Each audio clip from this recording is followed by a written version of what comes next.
The double agent. False, untrustworthy, and extremely dangerous. They are a weapon of intelligence mass destruction. Both Axis and Allies use them to deadly efficiency. In Britain, Nazi agents, both real and false, have been captured and turned or turned themselves in, and the British use them as a big counter-espionage program to send disinformation to their supposed controllers in Germany. This is the double-cross system of MI5's 20 Committee, Roman numerals XX.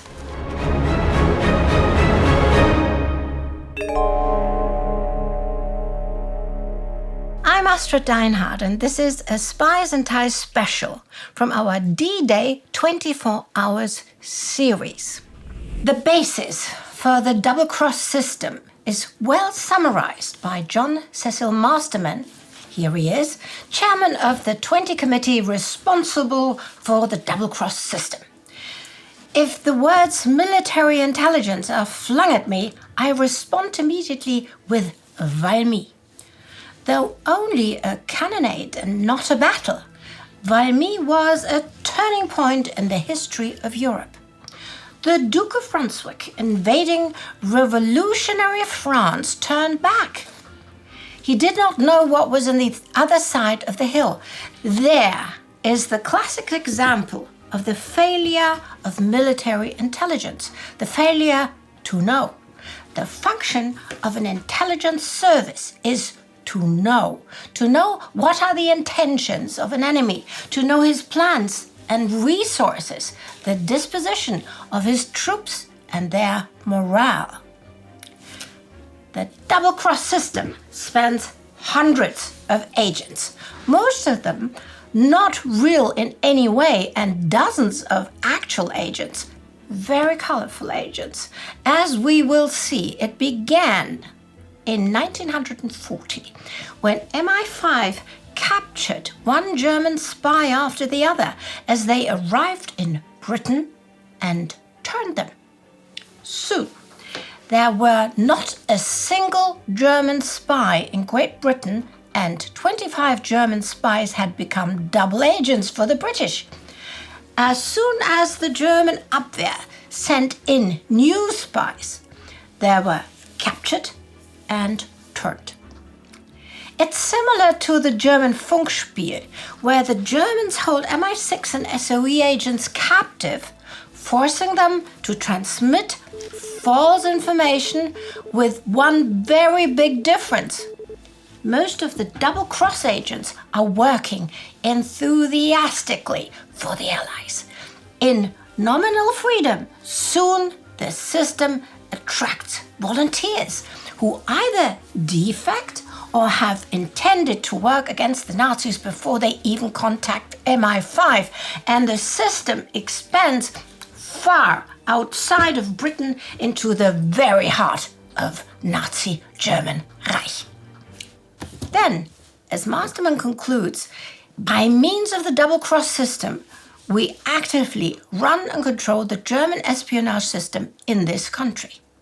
The British now have a new military weapon, unlimited in its range, one of the oddest ever assembled, subtle, multifaceted, and ambitious, and highly dangerous to operate.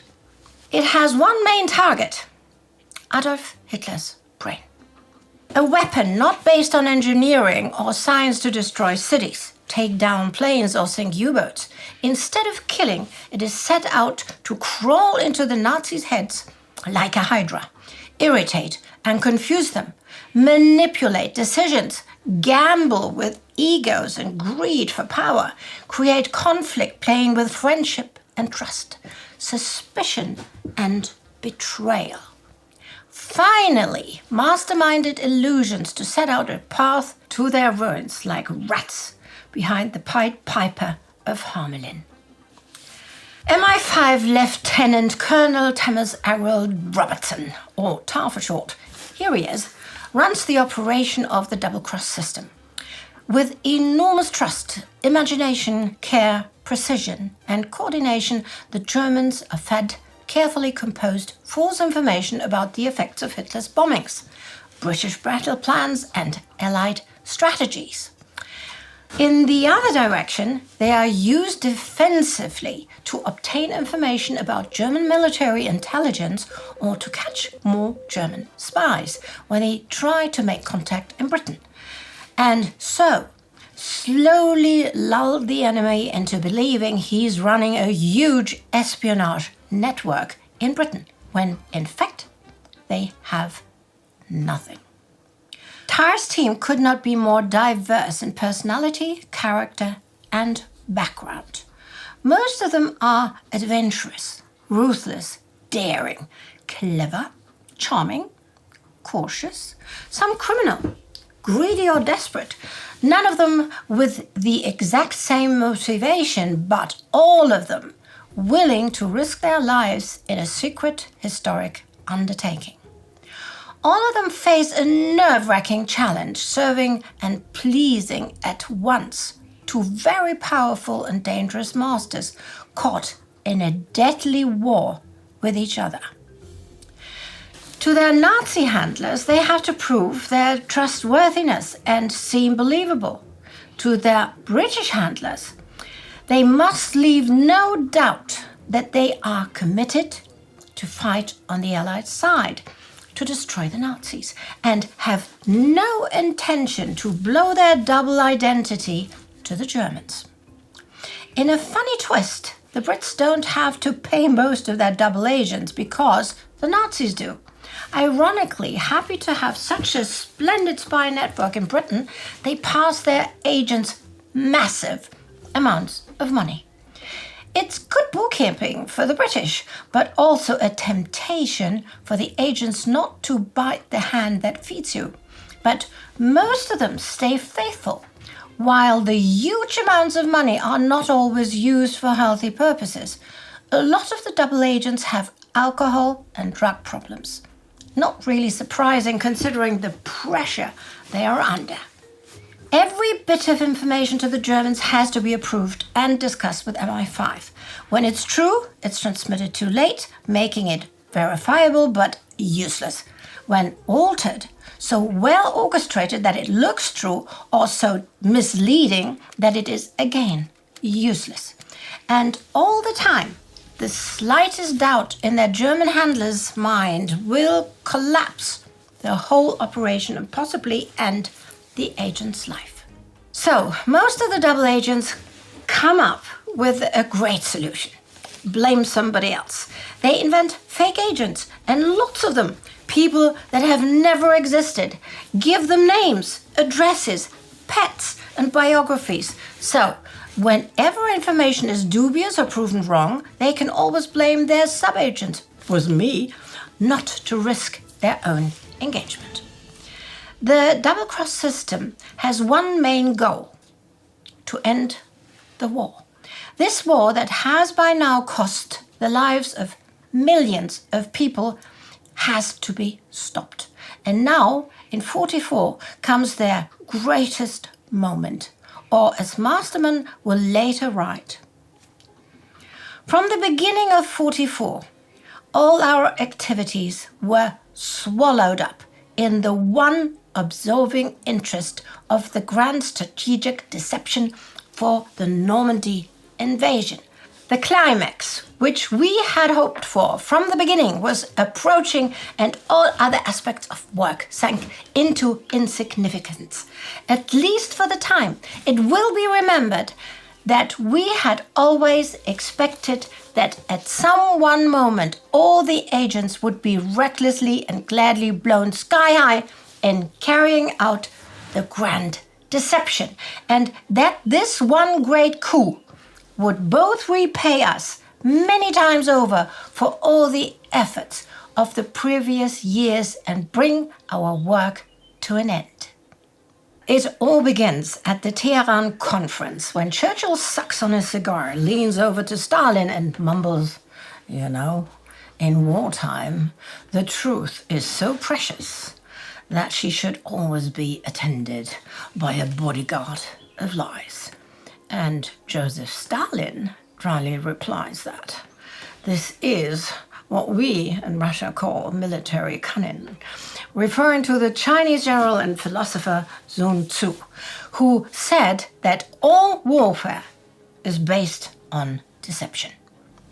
That gives birth to Operation Fortitude. When briefed about the plan in 43, Tar meets with Churchill, pacing the room, dressed in his usual tartan trousers, puffing on his pipe. He proposes that the double-cross system shall be the beating heart of fortitude, and Winston loves it. Tangle within tangle, plot and counterplot, ruse and treachery, cross and double-cross, true agents, false agents, double agents, gold and steel, the bomb, the dagger, and the firing party were interwoven in many a texture so intricate as to be incredible and yet true. But Hitler is very much alert to the possibility of being misled again. He had been wrong-footed over the invasion of North Africa and Sicily, when operations like minced meat persuaded the Germans that the most likely target was not the real target. So this time, the bodyguard of lies cloaking the invasion has to be even more intricate, bolder, and daring. While the physical manifestation of that deception is the spectacular, mesmerizing creation of false armies, dummy tanks, airplanes, and ships, it is double-cross that will be its Trojan horse, a gift of intelligence so attractive that the Germans can't resist it, which carries in its belly a destructive onslaught of misinformation. So, as the autumn of 1943 goes into the winter of 44, Double Cross releases a literal barrage of absolutely insanely confusing, contradictory, impossible to reconcile half-truth and lies. Each piece of information is engineered to support the substance of one of the segments of fortitude, sending the Germans to prepare for an invasion in Scandinavia, at Pas-de-Calais, the Atlantic coast, the Mediterranean coast, or the Balkans, just not west of the Seine estuary in Calvados and on the Cotentin Peninsula. A good 24 double-cross agents are involved in this deception plan for D-Day, but 5 spies and their sub-agents form the nucleus of the operation, being without any question one of the oddest military units ever assembled.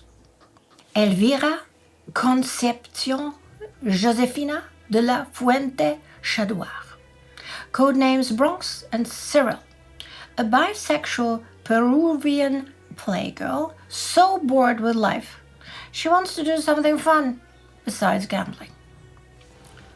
Roman Czerniawski, codename Brutus, Armand, and Valenti, a tiny Polish fighter pilot who lives and thinks spying, and thinks that the act itself is the highest ideal of human endeavor, regardless of who it is. Lily Sergeyev, codename Treasure, a heroic French woman, daughter of Russian imperial refugees from the Bolshevik Revolution, who is a genius, but so obsessed with her pet dog that she comes close to derailing the entire invasion. Dusko Popov, codenamed Tricycle and Scoot, a Serbian playboy with an appetite for sexual adventures and bold business ventures, a high society cosmopolitan who will be one of Ian Fleming's role models for James Bond. Juan Pujol Garcia, codename Garbo and Bovril, a deeply eccentric Spaniard with a successful diploma in chicken farming, who is Mr. Deception himself and D-Day's inventor of ghost armies and agents. They are far from obvious heroes, Yet the soldiers owe these spies a huge and unconscious debt as they storm the beaches of Normandy today. These secret agents fight with their life, talents, and words. In 4 upcoming episodes, I will tell you a little more about some of the most spectacular among them. In the meantime, you can watch my video about the conflict between MI6 and the special operation executives that cause much trouble for the British war effort and resistance in occupied Europe. Join the Time Ghost Army to become part of this great adventure, to document World War II and other historical milestones. You can do that at timeghost.tv or patreon.com, and I will see you next time. Darlings.